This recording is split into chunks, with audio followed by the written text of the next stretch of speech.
In the dead of a cold winter's night in 1990, a pair of shadows slithered along the snow-laden streets of Boston. They headed towards the grand edifice of the Stewart Gardner Museum, an architectural marvel filled with priceless antiquities and precious art pieces. The calm serenity of the night belied the impending audacious art heist that was about to take place, a daring act that would shake the world of art and crime. Dressed in police uniforms, the two men boldly approached the museum's entrance under the pretense of responding to a fictitious disturbance call. With the strategic finesse of a seasoned tactician, they exploited the only period when the museum's security was at its most vulnerable. The unsuspecting security guard, deceived by their ruse and unwittingly complicit in the grand scheme, allowed them entry. The stage was set for the greatest art heist in history. Inside, the museum was a labyrinth of masterpieces, each room a kaleidoscope of artistic brilliance.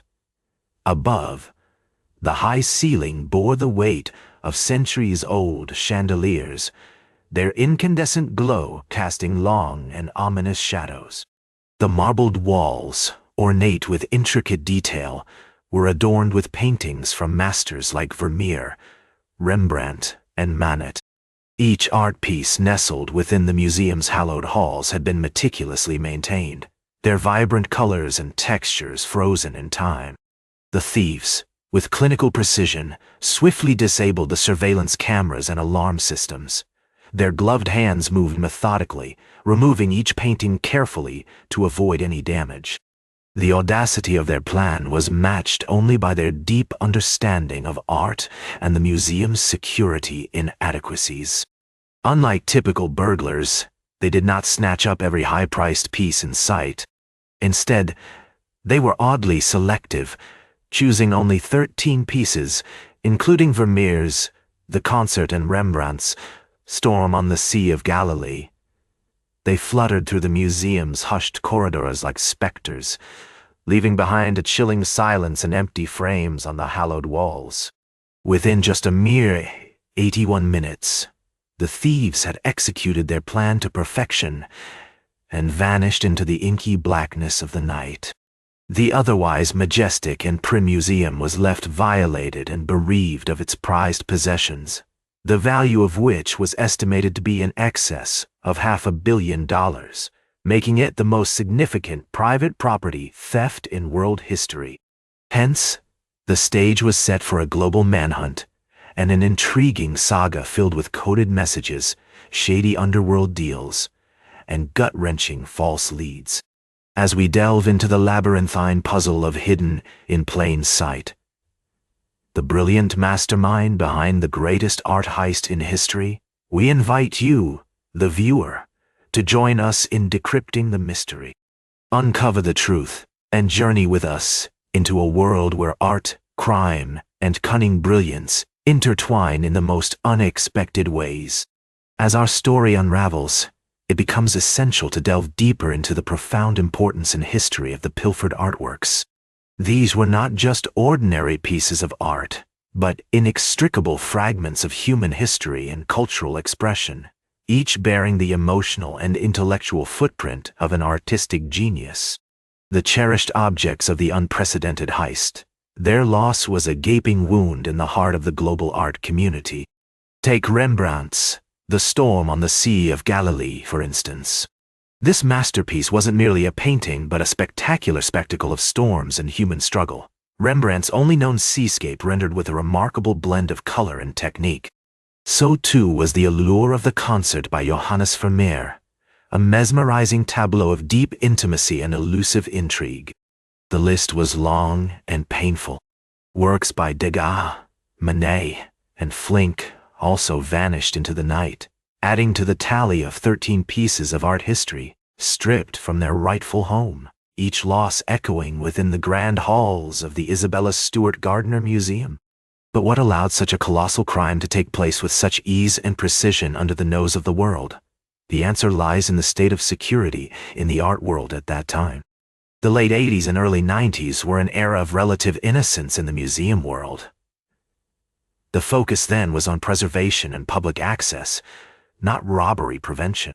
Security systems were often basic, a blend of human vigilance and mechanical backups, rather than today's high-tech, digitally monitored fortifications.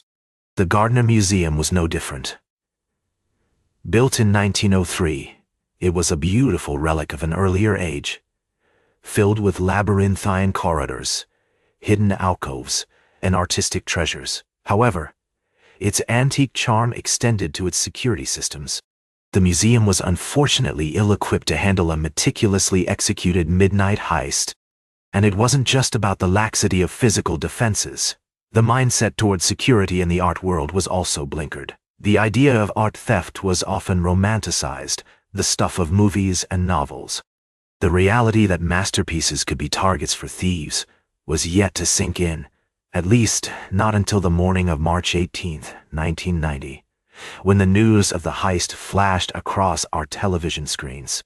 Thus, with the backdrop jarringly set and the stage somberly illuminated, the grand narrative of the greatest art heist in history begins to unfold, a tale of audacity, of beauty lost, and the cunning of a brilliant mastermind hidden in plain sight.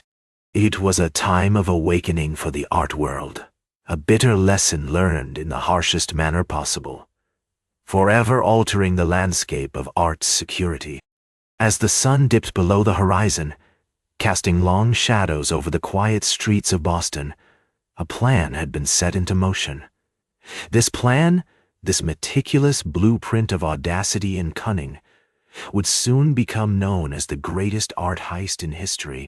This was not an impulsive act of thievery, carried out by common criminals. This was a tactical maneuver, perpetrated by a mastermind who had studied, planned, and executed with the precision of a virtuoso soloist.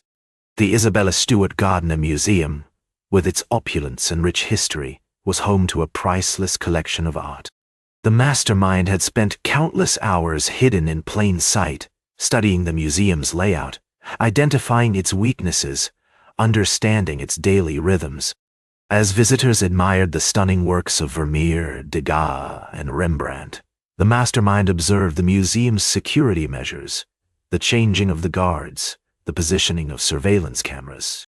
The plan was daring, almost audacious in its simplicity. It would be carried out during the annual St. Patrick's Day celebrations, when the attention of the city would be diverted. Two men, disguised as police officers, would gain entry into the museum and overpower the guards. The city's law enforcement, meanwhile, would be stretched thin, providing security for the celebrations.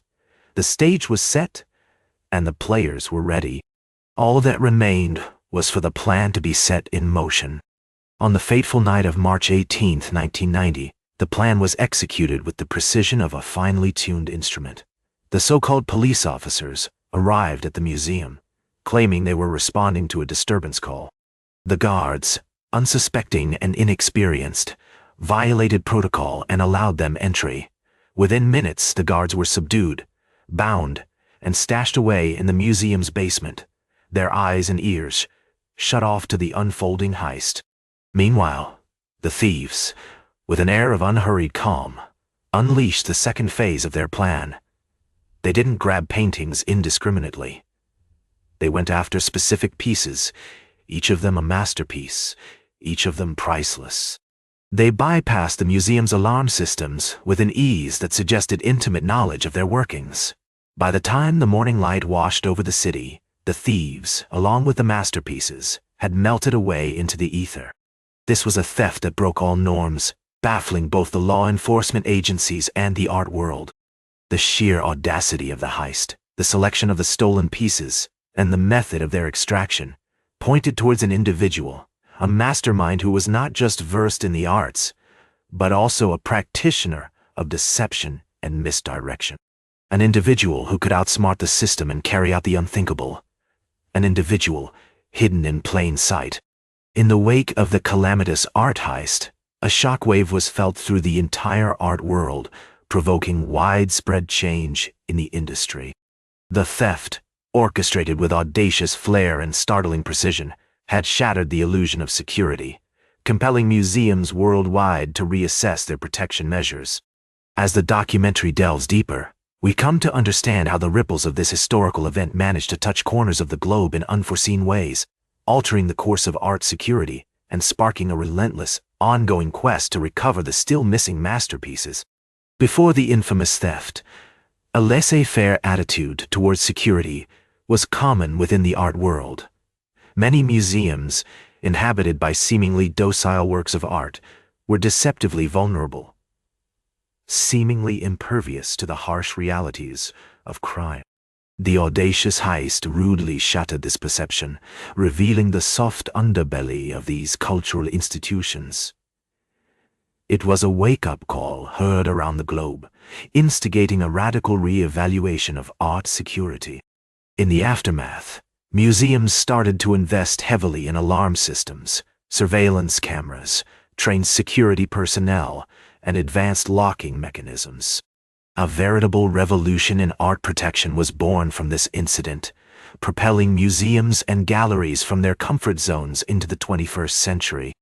The importance of safeguarding art against cunning and determined thieves was underscored like never before, sending shivers down the spine of the art community. But the immediate response to the improved security measures was not the end. The Heist, which continued to penetrate into the psyche of the international art world, stimulated a broader conversation, addressing questions about the intrinsic value of art, its safeguarding, and the consequences of its loss. The dialogue transcended mere protection measures, pushing the boundaries outwards to include the role of law enforcement agencies, national and international, and their capabilities in responding to art theft. Meanwhile, the quest to recover the missing masterpieces has taken on the starring role in a complex and convoluted drama filled with plot twists, tantalizing leads, and dead ends. The stolen artworks, each a significant symbol of human creativity and passion, continue to elude those dedicated to their recovery. Theories abound as to their whereabouts, each more intriguing than the last. Some hypothesize that the masterpieces have been squirreled away in a private collection, hidden from the world. Others believe that they have traveled through the shadowy black market, dispersed and sold to the highest bidder. Yet despite these persuasive theories, the artworks remain lost. Today, the Heist is no longer just a singular event in history. It has sprawled outwards, influencing art security measures and shaping the way cultural heritage is protected. Its consequences are wide-reaching and long-lasting, a scar on the collective consciousness of the art world. The saga of the missing masterpieces continues, a testament to the audacious brilliance of the mastermind behind the greatest art heist in history, and a stark reminder of the vulnerability of our cultural treasures. As the haunting echoes of our journey reverberate in our minds, the question that remains unanswered and continues to gnaw at our curiosity is, where are the stolen art pieces now? They have faded into the labyrinth of time, shrouded in mystery, leaving a void in the realm of art and culture that has yet to be filled. The exquisite works of Matisse, Picasso, and Vermeer, the profound illustrations of Degas and Manet, their absence is felt by the art world to this day. We can only speculate about the possible resting places of these remarkable creations. They might be hidden under the bed of a retired mob boss in East Boston, adorning the wall of an unnamed billionaire's villa in some remote corner of the world, buried in an undisclosed location, or even mislaid in an ordinary suburban basement, completely forgotten. All these scenarios are equally possible, and equally heartbreaking for those who cherish and appreciate the true essence of art.